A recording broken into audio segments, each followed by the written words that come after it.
it's Rui here. Welcome to my channel. In this video, I'm going to show you how I created this experimental floating hexagon shell.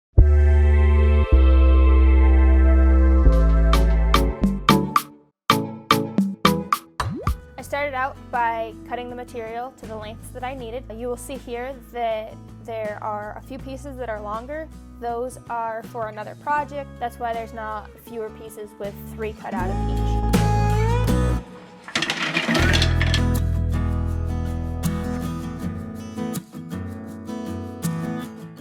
Alright, so here is our basic design. It's just laid out. You can see that whichever is over then goes under, and we have that pattern that continues all the way around. So while that chills out there, I'm gonna go do some math and I'll be back. Okay, so now we have a template to line these up with. So here I am marking the bottom piece of the overlap. There's a small mark 1.5 inches in that I am lining my piece up with, and then lining it up with the edges of the paper. Each piece will have 2 cuts, one on the top, one on the bottom, and this is to create that overlapping joint. Now, it's not perfect. There are a few mistakes along the way. Because it was experimental and not for any client in particular, I did leave the mistakes in to not waste material. I just fixed them and kept going with the project.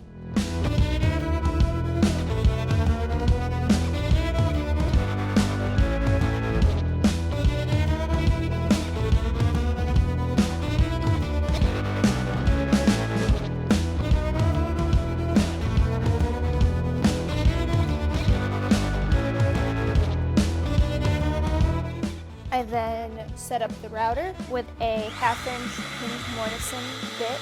A 1/2 inch straight bit would work just as well.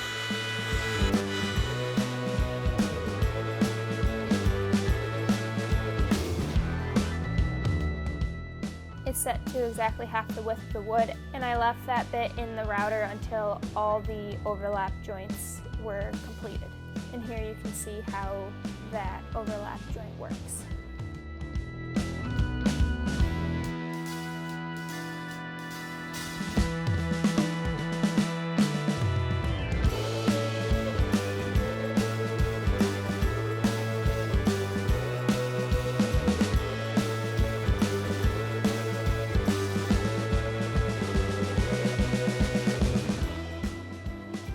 I then dry fit the pieces together, and after a few tries, they fit snugly without glue, but I did glue them so that when I poured resin later on, I didn't have to worry about the resin leaking through the joints. You'll see most of the top joints line up nicely for the most part, but the bottom pieces, I made a few mistakes when I had flipped the pieces over. I didn't pay attention to which direction the angle was, so a few of them were cut wrong, so you'll see when the pieces flipped over, there are some gaps. Also at this stage, you'll see that both ends still have an overhang, and I didn't really like the look of that, so once it was dry, I cut off one end all the way around so that it would create that spiraling design that I was going for.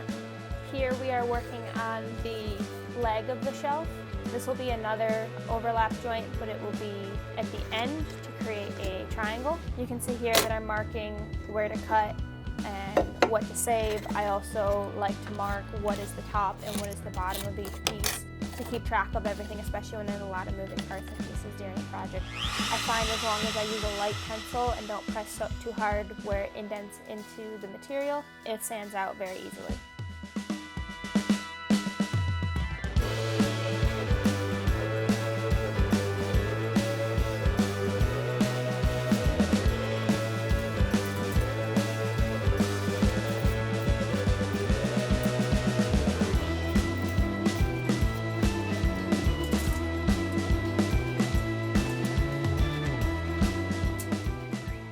So now it was time to remove the straight bit and put in a 45-degree chamfer bit. This is a 1/2 inch in depth. I believe a 3/8 or 1 inch bit would have worked much better. This got most of the material, but there was a small bit that I needed to take a chisel and finish removing by hand.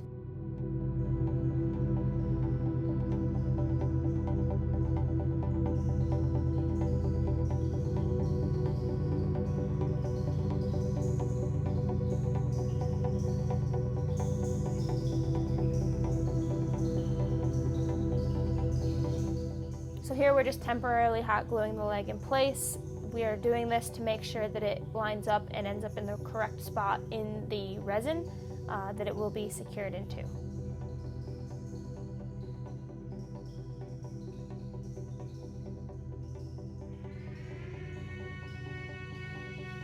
So we're going to hot glue it down, make sure the resin can't leak out.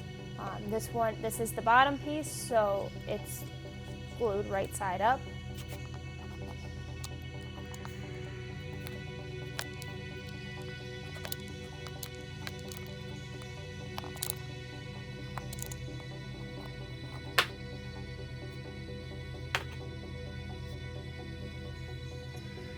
Making sure everything is square and aligned, because my theory with this is that the leg will be held in place by submerging it in the resin before the resin cures. Once it's cured, it shouldn't move.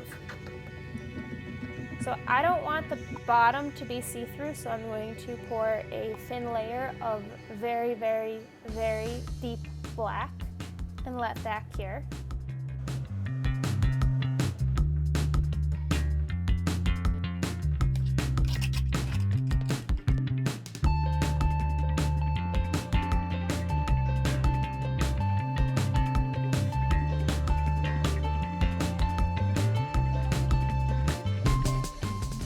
Once this is cure or tacky to the touch to where it won't mix with the top coat of resin, I'm going to add a translucent or semi-translucent gray. This way you can still see where the leg goes into the resin and you can see that depth to it. You'll see that floating leg where it comes to a point. So I did use some pigments. I would like to see a little bit of that swirl that'll give that depth to it.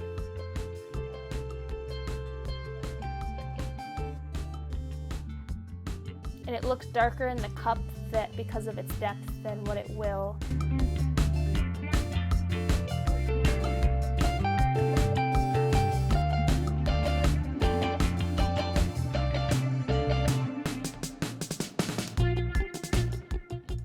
So once that was cured, I removed the blocking and was curious to see if it stayed. And in fact, it had stayed.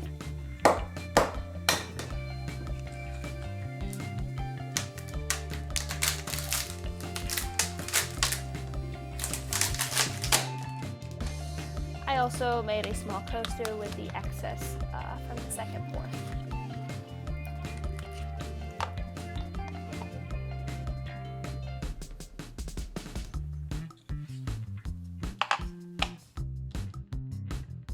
I then broke the temporary hot glue bond so that I could have just the top piece, and this one I glued upside down. This one I didn't need to be as deep. I was hoping this would end up being see-through.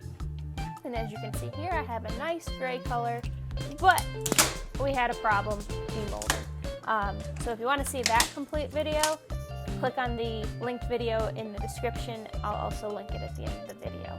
I removed the broken resin from the Hexagon and re-glued it down, re-secured it, and mixed up another batch of resin and poured that on.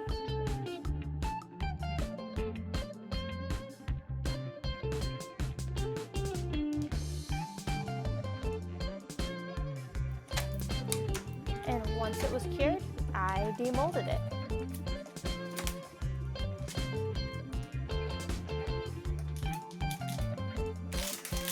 Here you can see a few flecks of pigment that had not mixed completely into the resin. They sunk to the bottom. Really the bottom of the pour is the top of the piece. They will sand off and not be visible.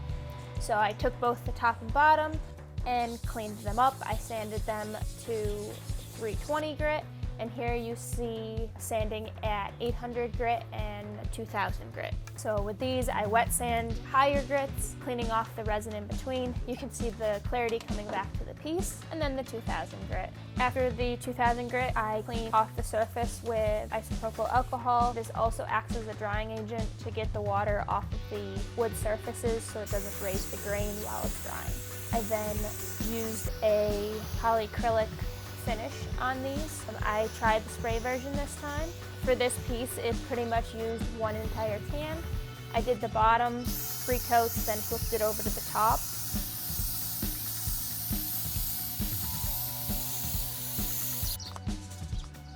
You can see with 1 coat that the transparency is pretty good. You can see where that point of the leg inserts into the resin. Between coats, you do still have to sand. I used 800 grit because I didn't want to scratch the resin, and I made sure to coat the end grains well. In general, when using polyurethane, polyacrylic type finishes, you want to keep your coats thin. With the spray, it had very much warned of this, so I was probably a little overcautious and it seemed a little spotty. So I went a little bit heavier on the 2nd and 3rd coat, and it seemed to give a smoother finish. All right, final assembly. So I made a small template to make sure that when I drilled into the pieces that it would be in the exact spot and the final joint would line up. I like using a template rather than measuring each one. That way if the mark is off, it is consistently off and the top and bottom will still line up. So I used a punch, it's actually a drill bit, that I just pressed into the wood, marked those points, and then used a Sharpie so I could find them again. I used 2 on the top of each leg and then 2 on the bottom of the top piece. You can see here there is a mark that I had measured out as to where the joints on the top piece needed to be. On the drill bit that I'm using, I have marked half the depth of the dowel that I will be using with a piece of black electrical tape so that I don't drill too deep into the top or the bottom. I don't want to go all the way throughout the piece, and both are really important. And of course I'm going to clean up before I get glue out. Alright, so here's what I am using as my dowels. Yes, they are cut up pieces of old pencils. Good way to repurpose a pencil that got too short to write with, I guess. I put glue into the holes on both sides of the joint and then on the surface. I probably should have taped off the surfaces of the joints before I finished them. However, I didn't, so before I put the glue down, I did use some 220 grit sandpaper just to rough it up and give that glue some rougher surface to stick to. I placed the dowels into the holes and pressed them down to make sure that they got covered in glue and weren't floating when I flipped them over. And flipped the piece over, and now's the time of truth. Do they line up? And yes, I dry fitted them before I actually put the glue on it. They do.